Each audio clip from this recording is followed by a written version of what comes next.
الا لو كان لنادي الاسماعيلي ان شاء الله راي اخر. ودي دفعه واضحه جدا، دفعه واضحه جدا جدا، ملوش اي دعوه بالكوره. اعتقد ممكن نشوف فيها انذار، لكن حكم اللقاء هادي جدا، اكتفى باحتساب المخالفه فقط. هذا الراجل يعني ملوش اي دعوه بالكوره. سامي عبد الله زي ما حضراتكم شايفين الكوره عدته خلاص، حكم اللقاء يكتفي بالمخالفه بدون اي عقوبات فنيه. ضربه حره مباشره للدراويش في مكان اكثر من رائع. احمد علي حضراتكم مجهود كبير جدا جدا بيقوم بيه احمد علي، يعني راس حربه وحيد مطلوب منه كتير كتير كتير جدا، مطلوب منه انه يهد الاثنين المدافعين عشان يعرف يشتغل عمر جمال ومهاب سعيد.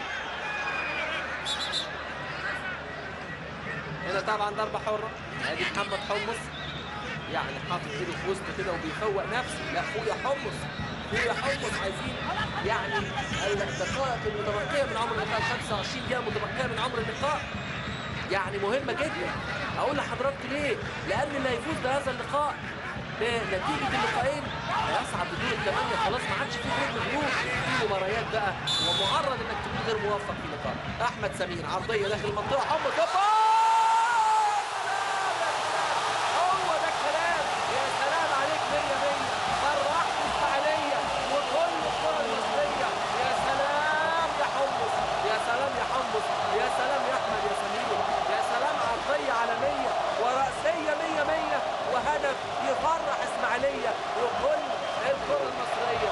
يا سلام يا سلام، هو ده الكلام. افرحوا يا جماهير الاسماعيليه، عندكم حمص، عندكم حمص. حمص هدف ولا احلى، هدف ولا اغلى، هدف التعادل، هدف التعادل عشان يقول خلاص خلاص حمص موجود، حمص موجود، حمص عندنا مين قدنا، ده بيقول عليه جماهير نادي الاسماعيلي.